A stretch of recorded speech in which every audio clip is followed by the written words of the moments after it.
Iisraeli riigis elab kaks juudi kultuuri. Kumbki on veendunud, et juudi tsivilisatsiooni ellujäämine sõltub just neist. Ja nad on omavahel sõjas. Täna räägime sellest, kuidas poliitika kohtus sai keskseks lahinguväljaks ning mida eelmise nädala sündmused Jeruusalemma tänavatel räägivad riigist, mis on lõpuks murdepunkti jõudmas. Mina olen Elana Masel-Diamant. See on põhiseadus.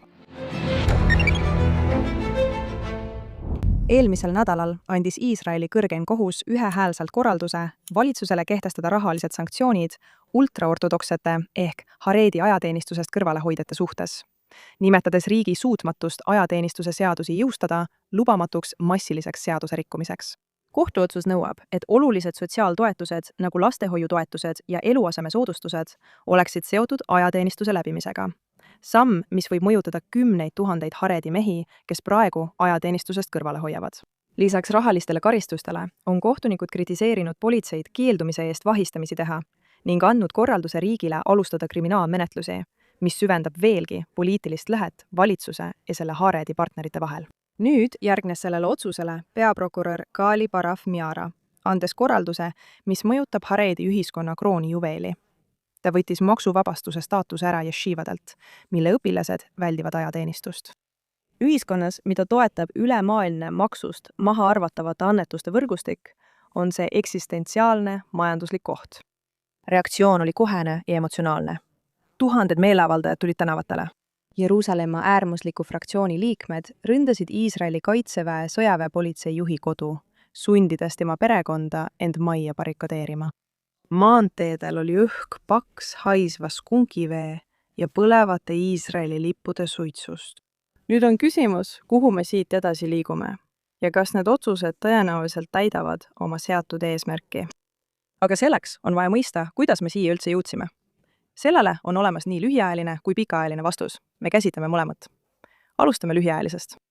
2,5 aastat kestnud mitmel rindel peetava sõja järel on Iisraeli kaitseväel puudu 12 000 kuni 15 000 sõdurit. Neist umbes 9 000 on lahinguväelased.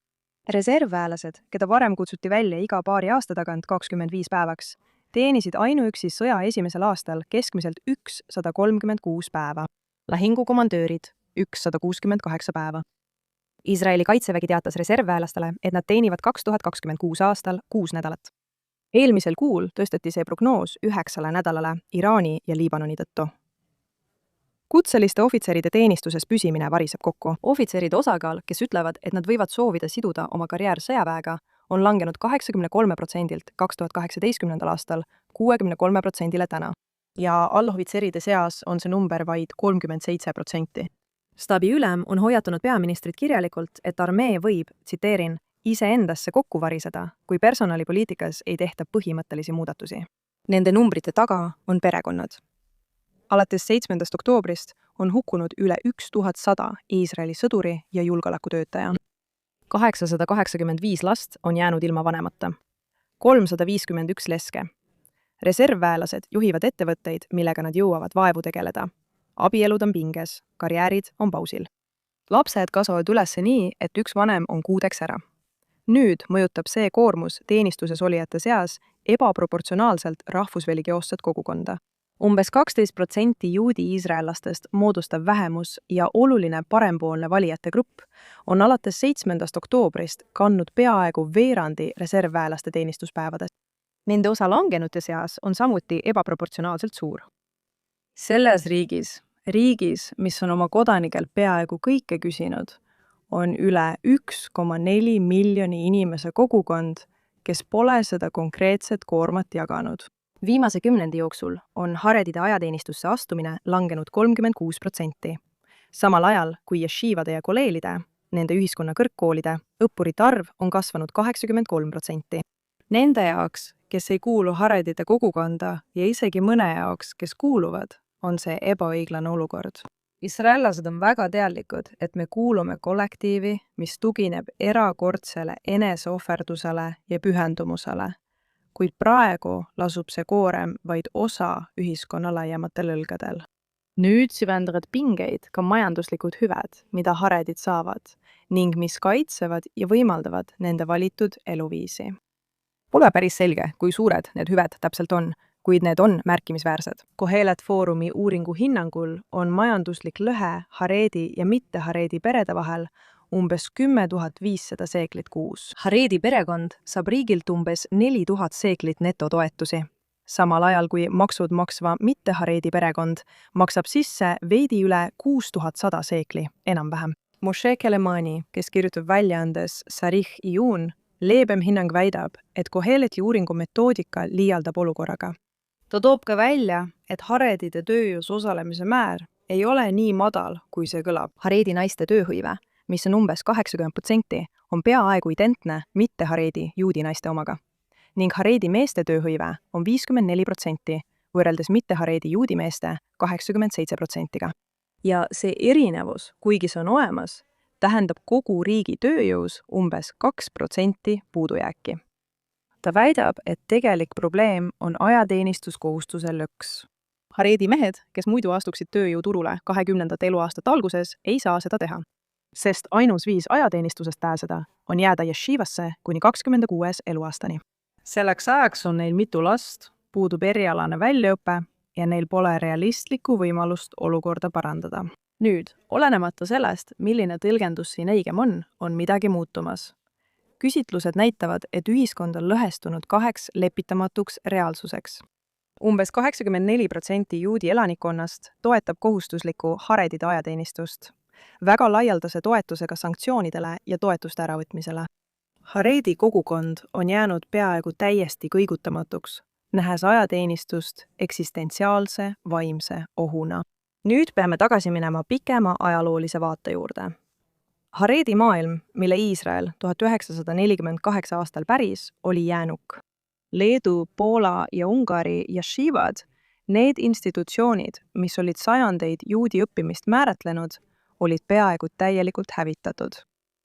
Enamik nende õpetajatest ja õpilastest mõrvati holokaustis. See, mis ellu jäi, tuli Iisraeli ja Ameerikasse ühe ühise eesmärgiga. Taastati. Ja kuigi ta oli imalik ega olnud usulise eliidi tõeline sõber, vaatas Ben-Gurion seda jäänust ja tegi poliitilise kompromissi. Ta vabastas 400 jeshiva õpilast ajateenistusest, et nad saaksid taastada selle, mis laagrites oli hävitatud. Kuid see, mis algas piiratud kompromissina, laienes. Valitsuse järel, nii vasakult kui paremalt, muutus see Haredi häälte võtmetähtsusega läbirääkimisvahendiks ühes koalitsioonis teise järel. Peaaegu 80 aastat hiljem on Haredi kogukond rajanud koole, linnaosasid, loonud oma väljendid, eraldi meedia ja poliitilise süsteemi, mis edendab nende ainulaadseid huve. See on loonud ka asju, mida iga ühiskond sooviks säilitada. Õppimise väärtustamine, millega vähesed teised kogukonnad suudavad võistelda. Heategevusvõrgustike tihedus, meditsiini heategevus, eriti Yad Sarazi meditsiiniseadmete laenutus, Hatsalahi vabatahtlikud esmareageerijad ja paljud teised fondid ning tasuta laenuseltsid, millele iga Iisraeli reservväelane või töötav pere on mingil hetkel toetunud. Kuid mis kõige tähtsam, nende asjade kõrval on see loonud ka selge isoleerituse teoloogia.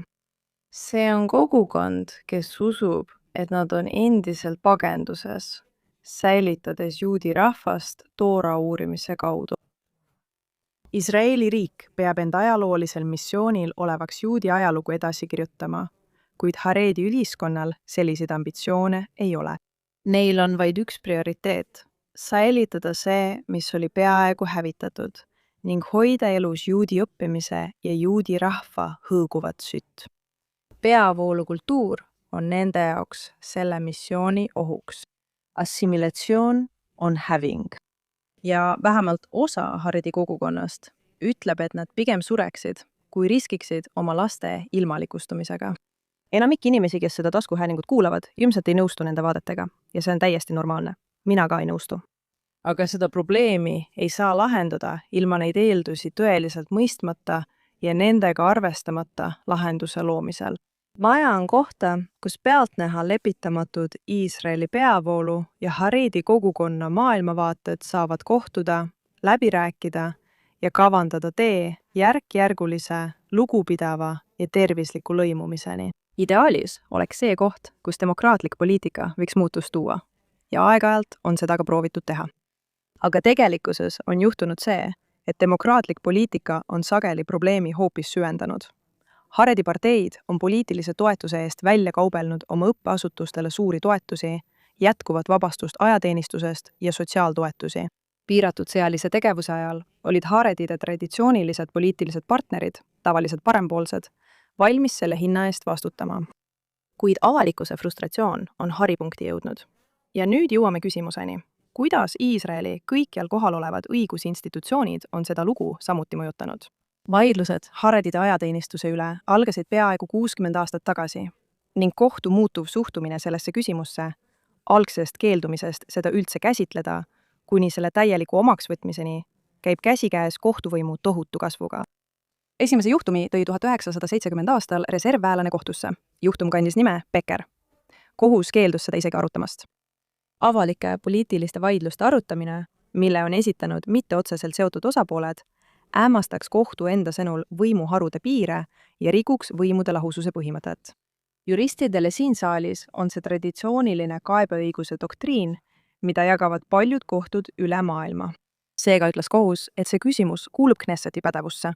11 aastat hiljem, 1981 aastal, esimeses niinimetatud maadleja juhtumis, esitas teine reservväelane sisuliselt sama argumendi ja tema kaebus jäeti samuti rahuldamata. Tal polnud isiklikku kahju, seega polnud see kohtulikult lahendatav ja see polnud kohtu otsustada.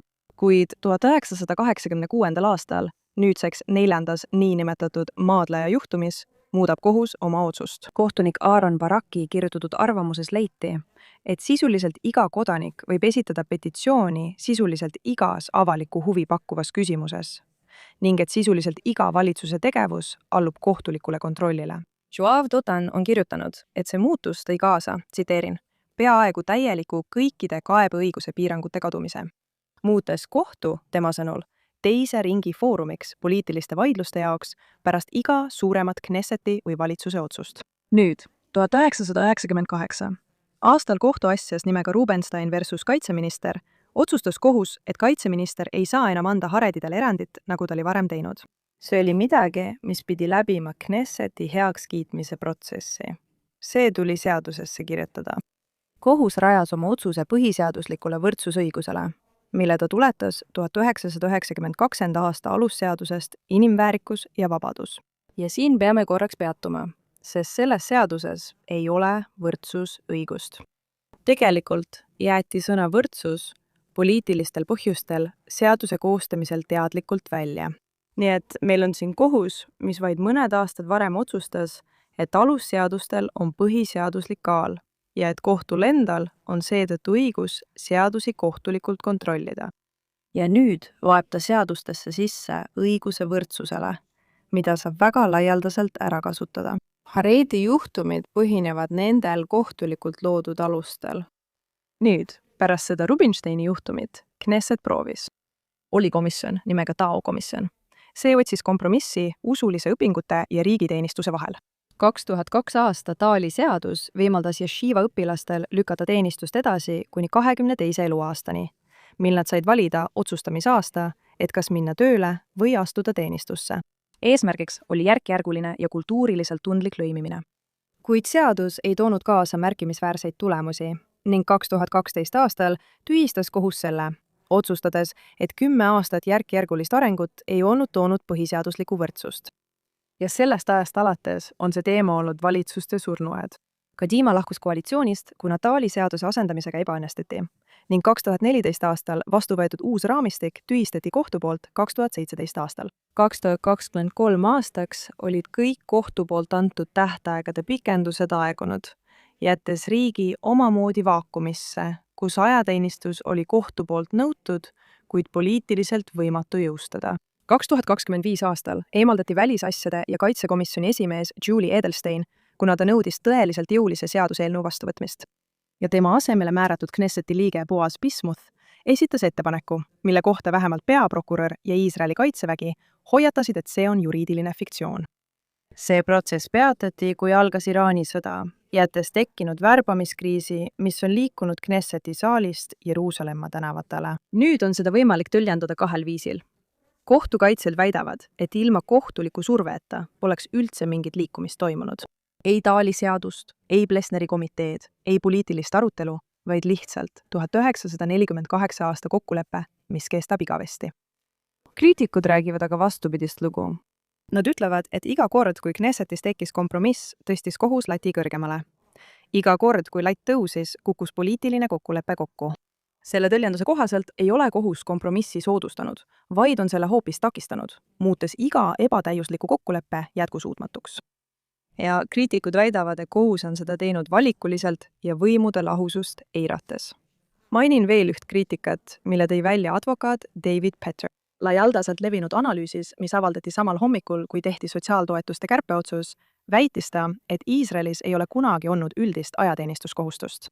Õiguslikult on teenistuskohustus ainult neil, kes saavad määratud Iisraeli kaitseväe ohvitserilt isikliku kutse. 75 aasta jooksul on sõjavägi kasutanud seda halduslikku kaalutlusõigust, et vabastada vähemusi, nii araablasi kui ka haredisid, ning kohus on seda tava peaaegu igas kohtuasjas kinnitanud. Kuid nüüd just haredisid eraldi sihikule võttes ütleb Petter, et kohus on loonud omaenda õigusliku võrdsuse fiktsiooni ja ületanud radikaalse piiri, liikudes tema arvates kohtupingilt seaduste loomiselt sellet käsutamisele, andes otse korralduse Iisraeli kaitseväele saata välja kutseid ja politseile teha vahistamisi. Aga isegi, kui tõlgendada kohtu seisukohta võimalikult heatahtlikult, jääb õhku eraldi küsimus. Kas kohus suudab tegelikult täita seda, mida ta nüüd käsib? Ja see pole sugugi selge. Me võime vaadata ka teisi kontekste. Poliitikateadlane Gerald Rosenberg avaldas selle kohta 1991 aastal raamatu The Hollow Hope.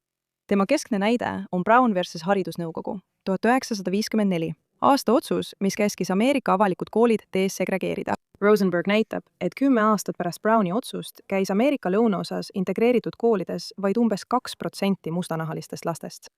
Lõpuks tõi muutuse 1964 aasta kodanikuõiguste seadus ja 1965 aasta valimisõiguste seadus, mille kongress võttis vastu ja täidesaatev võim jõustas vastusena massilisele poliitilisele liikumisele. Nüüd on Harvardi õigusteaduse ajaloolasel Michael Klarmanil teistsugune seisukoht. Tema auhinnatud raamat From Jim Crow to Civil Rights väidab, et kuigi Browni otsus ei segregeerinud lõunaosariika otseselt, lõi see poliitilised tingimused, mis tegid desegregeerimise võimalikuks. See tekitas nii jõhkra vastureaktsiooni, et avalik arvamus lõpuks pöördus ja muutus. Nii et Klarmani tõljenduses sündis kodanikuõiguste seadus mitte vaatamata vastureaktsioonile, vaid just selle kaudu. Ta ütleb, et kohus tekitab iseenda vastuseisu ning selle vastuseisu liialdus on kohutava iroonia läbi see, mis lõpuks loob poliitilised tingimused seadusandluseks. Kohtu juhitud kultuuri muutusega kaasneb juba ettearvestatud vastureaktsioon, sest see tühistab demokraatliku enesevalitsemise. Siin tuleb arvestada ka ühte seotud kultuurilist aspekti. Nagu ajalehe Israel Hayom ajakirjanik Gil Bringer eelmisel nädalal välja tõi, võivad sanktsioonid sundida üksikuid, kuid need ei suuda tekitada kuuluvustunnet. Bringer külastas Mamlahti Haredi kooli, mis on üks väikestest, kuid kasvavatest avalikest Haredi koolidest, kus Haredi lapsed õpivad tavapärast Iisraeli õppekava koos oma usulise haridusega ning õpivad Yomazi Karoni ja riigilangenute kohta. Kuid täna tänindab see süsteem alla 10% Haredi õpilastest ning enamik Haredi lastest käib asutustes, kus Iisraeli kodanikuelu on teadlikult välja jäetud.